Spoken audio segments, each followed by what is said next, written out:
Bismillahirrahmanirrahim. Assalamualaikum warahmatullahi wabarakatuh. Bismillahirrahmanirrahim. Alhamdulillahi rabbil alamin. Alhamdulillahi bini'matihi tatimmus shalihat.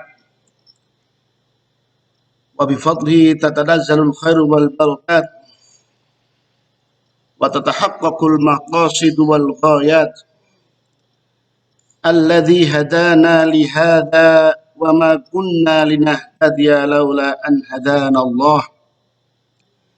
Wa aska shalawatillahi wa taslimatih ala muallimin nasil khair wa basyairir rahmah wa hidayatil khalq ila ma'alimil haqq Sayyidina Muhammad ibn Abdullah sallallahu alaihi wasallam alladzi akhrajan nas min ibadatil ibad ila ibadati rabbil ibad wa ba'du.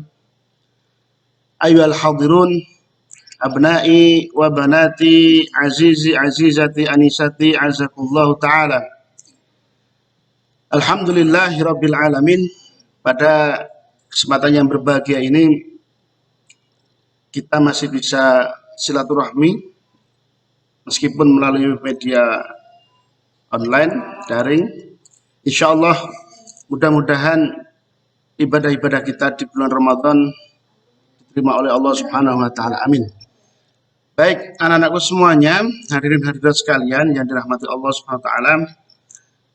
Kita akan melanjutkan kajian buku kemarin yang membahas tentang al-wasatiyah atau tentang moderasi di dalam Islam. Kemarin kami sudah menyampaikan bagaimana cara kita agar bisa menjadi seorang yang moderat atau mempunyai sikap moderat. Ada 3 kemarin yang sudah kami sampaikan. Yang pertama adalah fahmu al-waqi', memahami realitas. Karena realitas yang muncul selalu berkembang, kita tidak mungkin menjadi seorang yang tidak mampu memahami realitas tersebut sehingga kita menjadi seorang yang tidak moderat. Kemudian yang kedua memahami fahmu fiqhil aulawiyat, memahami fikih prioritas ya. Ada yang ham, ada yang aham, ya. Bahkan ada yang mungkin aktsar ahamiyah. Jadi ada yang penting, ada yang lebih penting, mungkin ada yang jauh lebih penting lagi. Jadi kita bisa memilah dan memilih. Ada yang kalau bahasanya yang lain ada dzururiyat, ada hajiat, ada tahsiniyat, ya. Ada yang pokok, ada yang sekunder, ada yang tersier. Kita harus mampu untuk itu. Yang ketiga yang kemarin saya sampaikan adalah al-bu'du anit ta'assubi az-zaid, atau menjauhi dari fanatisme yang berlebihan. Fanatis boleh ya, kalau itu kita tanamkan di dalam diri kita, kita yakin betul dengan suatu hal, misalnya saja akidah kita fanatis betul bahwa Islam adalah agama yang terbaik yang kemarin sudah kami sampaikan. Tapi bagaimana fanatisme ini tidak menjadi baik kalau kemudian dibenturkan kepada orang lain.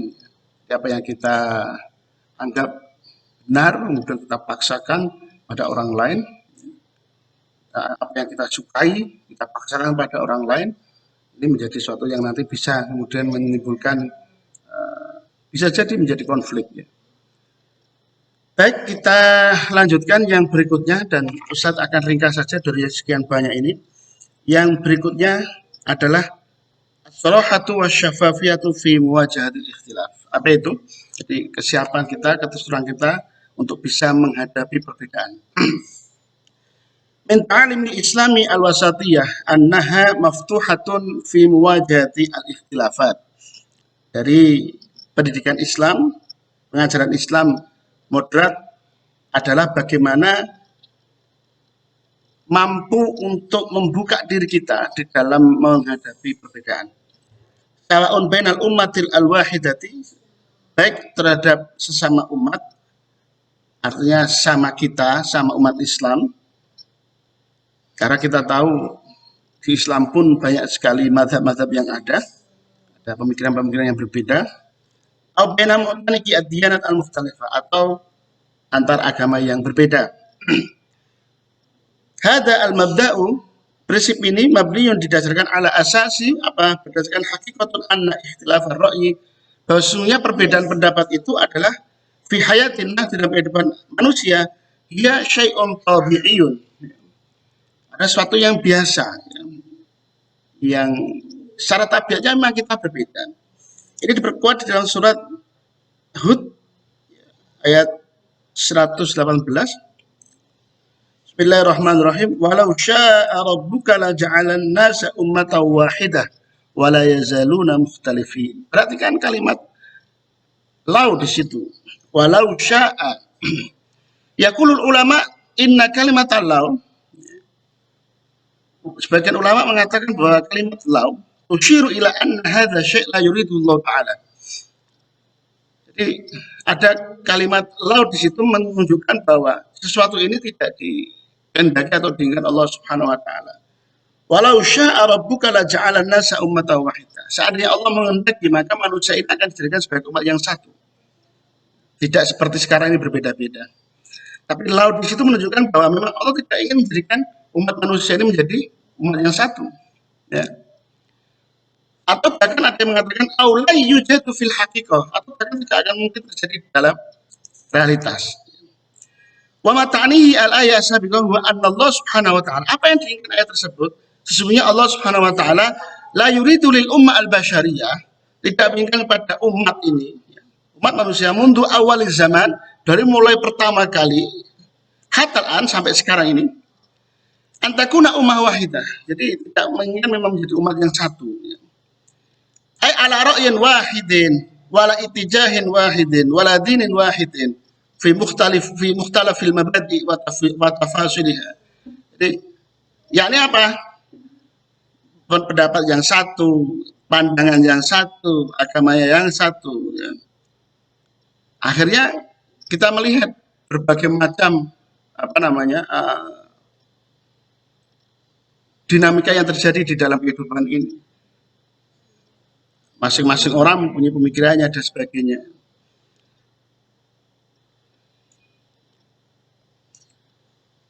La anallah azza wa jal, dilanjutkan, seandainya Allah Subhanahu wa taala arada dzalika, menginginkan seperti itu, artinya menginginkan bahwa umat ini akan diciptakan menjadi umat yang satu, misalnya pemikiran yang satu,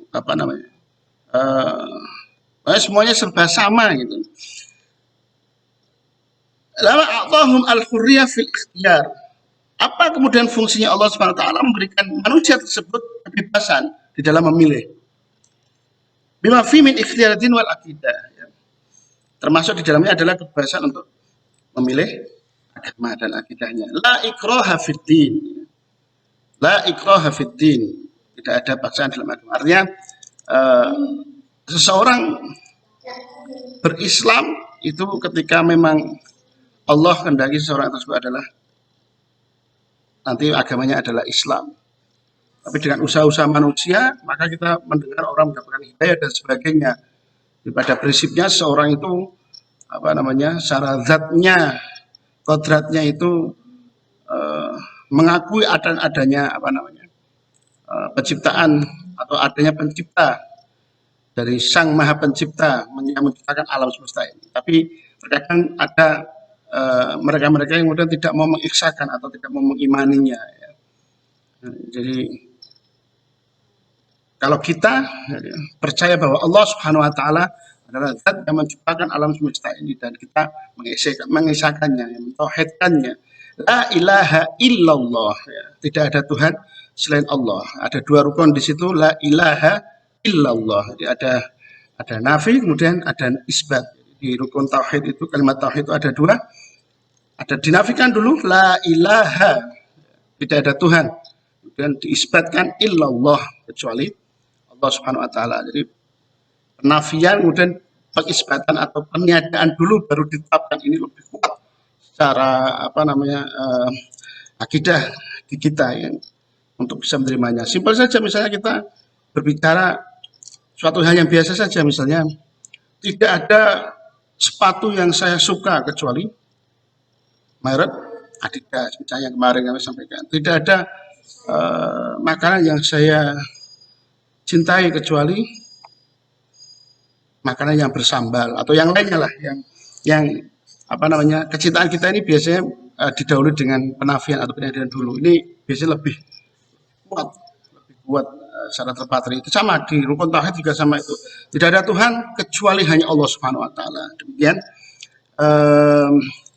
apa namanya, bagaimana seorang harus mampu untuk menghadapi perbedaan, harus terbuka diri, harus membuka dirinya untuk menghadapi perbedaan. Kalau kita sudah menutup diri kita dengan ada perbedaan, sudah kita akan menjadi orang yang mengklaim bahwa kebenaran hanya apa yang kita yakini saja. Kita lanjutkan, fil waqi'i katsiran ma haddasa al-ikhtilafat. Di dalam realitas terkadang terjadi apa namanya, perbedaan-perbedaan. Bainan nas yantaju anha al-adawah, yang bisa menimbulkan permusuhan.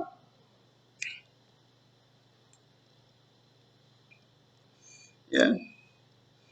Wahada bidoriha dan wahadihi afan, wahadihi bidoriha tabibu fi dha'fi wa tawattur fi ma bainahum. Akhirnya bisa menyebabkan apa? Lemah dan rasa was-was di antara kita. Jadi kalau tidak kita kontrol betul, bisa menyebabkan perbedaan itu adalah menjadi permusuhan. Min nahiyah ukhra, di sisi yang lain, marhallahu al-insana al-qudra ala itarati mukhtalaf al-ikhtilafat. Jadi Allah memberikan kemampuan kita untuk bisa mengatur atau manage perbedaan-perbedaan tadi itu menjadi sesuatu yang positif. Ya.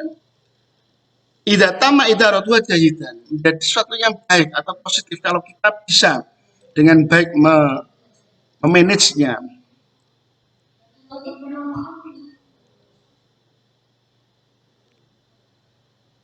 Bagaimana perbedaan ini kemudian menjadi sesuatu yang harus kita hadapi, harus kita atur betul. Ya. Kita harus bisa membuka perbedaan itu. Tidak kemudian kita menganggap ketika seorang berbeda dengan kita maka dia bukan bagian dari kita, tidak. Ya, perbedaan itu memang sudah syai'un tabi'i, suatu yang apa namanya, suatu yang memang tabiat manusia berbeda.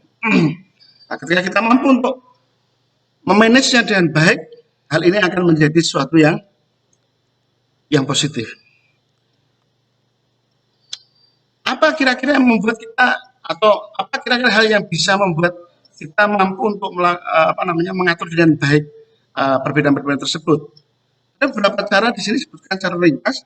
Yang pertama adalah al-insanu makhlukun yang taliku sifatul irtibat bil ghair. Jadi manusia itu, kita ini ya, makhluk yang mempunyai apa ya, sifat ketergantungan dengan yang lain.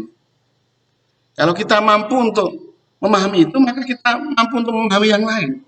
Seseorang makan nasi di atas piring itu kan, dia kan tidak bisa kemudian berjuang sendiri. Tidak mungkin dia kemudian menciptakan bibit sendiri, kemudian menanam bibit tanpa adanya pupuk misalnya dan sebagainya, sampai kemudian memanen, merubahnya menjadi beras, menarik dan sebagainya. Artinya dari piring nasi saja itu kita sudah melibatkan banyak orang. Nah, kalau kita mampu memahami itu bahwa kita tidak bisa hidup sendiri, akhirnya kita harus berinteraksi dengan orang lain. Dan ketika kita berinteraksi dengan orang lain, itulah akan muncul perbedaan-perbedaan. Dan kita harus mampu untuk mengaturnya. Itu kira-kira ya. Yang kedua adalah bahwa aslu khalqil insan wahid. Jadi asal penciptaan manusia itu satu. Ya.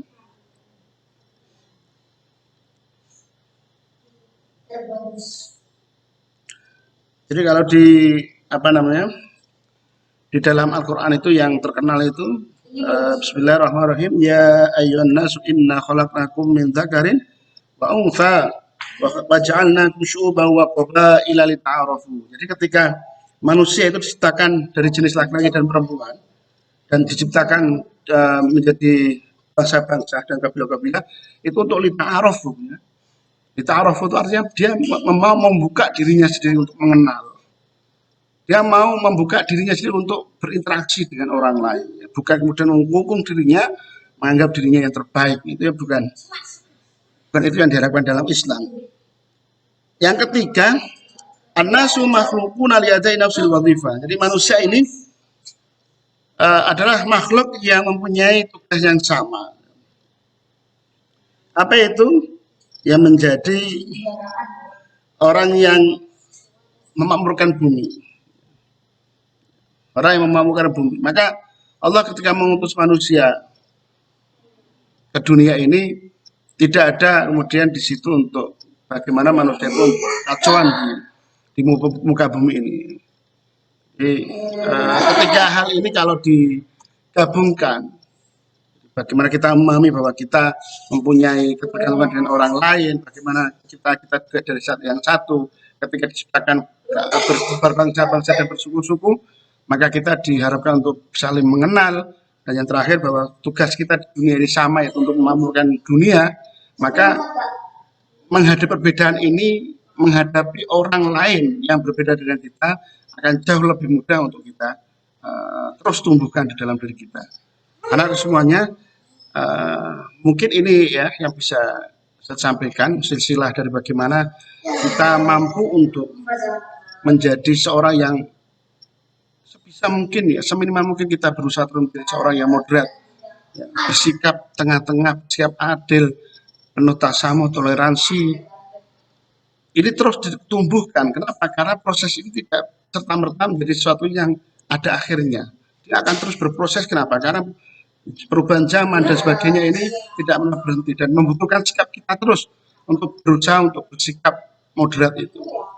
Jadi sekali lagi anak semuanya, khususnya anak kami yang di Mandaisan Sriga Pekalongan, insya Allah kalian adalah anak-anak yang luar biasa, yang hebat, yang mampu dengan tepat memahami makna dari al-wasatiyah itu atau moderasi dalam Islam, al-wasatiyah fil Islam, moderasi dalam Islam, bagaimana bersikap tengah-tengah yang tidak condong ke kanan ataupun ke kiri, yang mampu untuk benar-benar bisa memahami realitas yang ada, kemudian bisa mampu memilah dan memilih mana yang prioritas, mana yang tidak, menjauhi fanatisme yang berlebihan, kemudian siap dalam menghadapi perbedaan-perbedaan yang ada. Mudah-mudahan Allah Subhanahu wa taala senantiasa membimbing kita ke jalan yang diridhoinya, dan mudah-mudahan semuanya tetap sehat walafiat dalam kondisi seperti ini, dan mudah-mudahan virus corona ini segera berlalu dari tempat kita,